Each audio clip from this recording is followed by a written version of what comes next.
ಎಲ್ಲ ಆತ್ಮಜ್ಯೋತಿಗಳಿಗೂ ಸಾಷ್ಟಾಂಗ ಪ್ರಣಾಮಗಳು.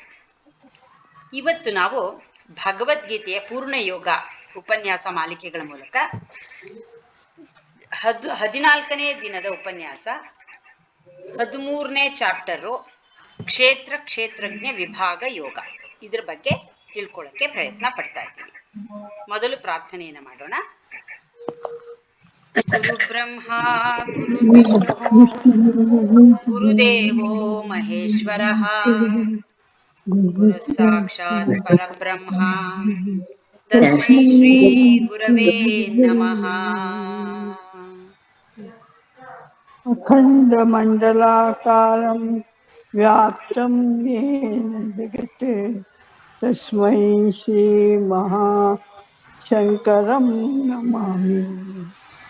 ನಾರಾಯಣ ಸಮಾರಂಭಾಂ ಶಂಕರಾಚಾರ್ಯ ಮಧ್ಯಮಾಂ ಅಸ್ಮದಾಚಾರ್ಯ ಪರ್ಯಂತಾಂ ವಂದೇ ಗುರು ಪರಂಪರಾ.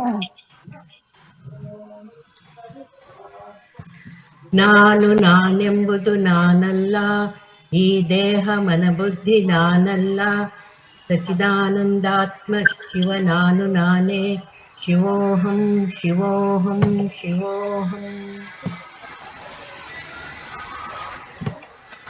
ಅಂತರ್ಜ್ಯೋತಿ ಬಹಿರ್ಜ್ಯೋತಿ ಪ್ರತ್ಯಗ್ಜ್ಯೋತಿ ಪರಾತ್ಪರ ಜ್ಯೋತಿರೇವ ಜ್ಯೋತಿ ಪರಂ ಜ್ಯೋತಿ ಶಿವೋಸ್ಮ್ಯಹಂ. ಆತ್ಮಜ್ಯೋತಿ ಶಿವೋಸ್ಮ್ಯಹಂ. ನಮ್ಮ ಆತ್ಮಜ್ಯೋತಿ ಶಿವ ಎರಡು ಒಂದೇ ಅಂತ ಅದರ ಅರ್ಥ. ಈಗ ಪ್ರಶ್ನೆಗಳನ್ನೆಲ್ಲ ಮಾಡಿದ್ದೀರಲ್ಲ, ಎಲ್ಲರೂ ಅದನ್ನ ಕೇಳಿದ್ದೀರಾ ಅಲ್ವಾ? ಮೊದಲನೇ ಪ್ರಶ್ನೆ ನಾನು ಕೇಳಲಾ? ತ್ರಿಪುಟಿ ಅಂದ್ರೇನು? ಅದು ನಿಜವಾಗ್ಲೂ ಇದೆಯಾ ತ್ರಿಪುಟಿ ಅಂತ, ಇದ್ರ ಬಗ್ಗೆ ನೀವು ಹೇಳ್ತೀರಾ ಜಯಶ್ರೀ? ಟ್ರೈ ಮಾಡ್ತೀನಿ. ಬೇರೆಯವರೆಲ್ಲ ಮ್ಯೂಟ್ ಮಾಡ್ಬಿಡಿ, ಇಲ್ಲದೆ ಹೋದ್ರೆ ತುಂಬಾ ನಾಯ್ಸಿ ಬರುತ್ತೆ, ರೆಕಾರ್ಡಿಂಗ್ ಅಲ್ಲಿ ತುಂಬಾ ನಾಯ್ಸಿ ಬರುತ್ತೆ. ಮ್ಯೂಟ್ ಮಾಡ್ಬಿಡಿ, ವಿಡಿಯೋ ಆನ್ ಇರ್ಲಿ.